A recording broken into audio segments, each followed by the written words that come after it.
नमस्कार मित्रांनो, तुम्ही जर बांधकामावर असाल तर तुमच्यासाठी एक महत्त्वाची अपडेट आहे. मित्रांनो, बांधकामावरची नोंदणी असेल, नूतनीकरण असेल किंवा लाभ वाटप असेल, या संदर्भात महाराष्ट्र शासनाचे एक महत्त्वाचा शासन निर्णय आलेला आहे. या शासन निर्णयानुसार बांधकामावरची नोंदणी असेल, नूतनीकरण असेल किंवा लाभ वाटप असेल, हे सर्व आता स्थानिक नियंत्रण समितीमार्फत एका महिन्याच्या आत पूर्ण करण्यात येणार आहे. आता बांधकामावरची नोंदणी, नूतनीकरण आणि लाभ या संदर्भात जो शासन निर्णय आला आहे, या शासन निर्णयामध्ये काय माहिती आहे ते आपण या ठिकाणी पाहूयात. तर या ठिकाणी तुम्ही पाहू शकता, हा महाराष्ट्र शासनाचा जी.आर. या ठिकाणी महाराष्ट्र इमारत व इतर बांधकाम कल्याणकारी मंडळांतर्गत बांधकाम कामगार स्थानिक नियंत्रण समिती व विभागीय सहनियंत्रण समिती गठीत करण्याबाबत तर शासनाचा हा निर्णय 9 सप्टेंबर 2025 ला आलेला आहे. या जी.आर.मध्ये महत्त्वाची माहिती काय आहे ते तुम्हाला या ठिकाणी मी वाचून दाखवतो. तर या ठिकाणी पहा, बांधकाम कामगारांनी नोंदणी, नूतनीकरण व लाभ मिळण्याकरिता अर्ज सादर केल्यानंतर तालुका बांधकाम कामगार सुविधा केंद्रामार्फत मूळ कागदपत्राची तपासणी होऊन बायोमेट्रिक व फोटो घेतल्यानंतर नोंदणी अधिकाऱ्यामार्फत अर्ज मंजूर करण्यात येतात.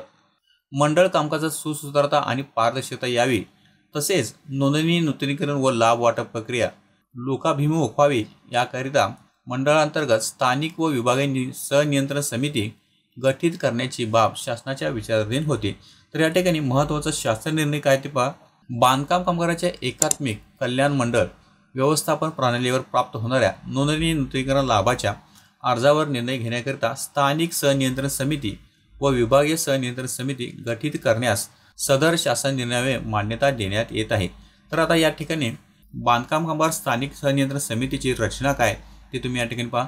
या सहनियंत्रण समितीमध्ये एकूण 6 लोकांची नेमणूक केली जाणार आहे. त्यामध्ये स्थानिक आमदार हे अध्यक्ष असणार आहेत. त्यानंतर कामगार मंत्र्यांनी शिफारस केलेली व्यक्ती ही सह अध्यक्ष असणार आहे. त्यानंतर पुरुष बांधकाम कामगार प्रतिनिधी हे सदस्य असणार आहेत. त्यानंतर महिला बांधकाम कामगार प्रतिनिधी हे एक सदस्य असणार आहे. त्यानंतर बांधकाम क्षेत्रातील मालक प्रतिनिधी सदस्य असणार आहेत. आणि 6वी व्यक्ती संबंधित सहाय्यक कामगार आयुक्त, सरकारी कामगार अधिकारी म्हणजेच नोंदणी अधिकारी, सदस्य सचिव या समितीचे असणार आहेत.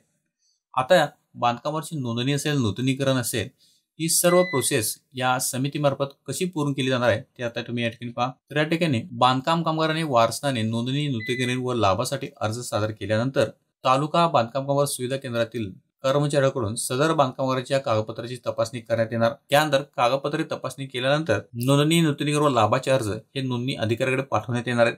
त्यानंतर एका महिन्याच्या आत तालुका बांधकाम कामगार सुविधा केंद्रातील जे काही अर्ज असतील ते सर्व अर्ज नोंदणी अधिकाऱ्याकडे पाठवण्यात येणार आहेत. त्यानंतर या सर्व अर्जाची छाननी तयार करून नोंदणी अधिकारी हे सर्व अर्ज स्थानिक नियंत्रण समितीसमोर सादर करण्यात येतील. त्यानंतर तुमच्या सर्व अर्जाची तपासणी करून बांधकामावरच्या नोंदणी, नूतनीकरण आणि लाभाच्या वाटपासंदर्भात निर्णय सहनियंत्रण समिती घेणार आहे. तर मित्रांनो, या ठिकाणी एक महत्त्वाची गोष्ट लक्षात ठेवा.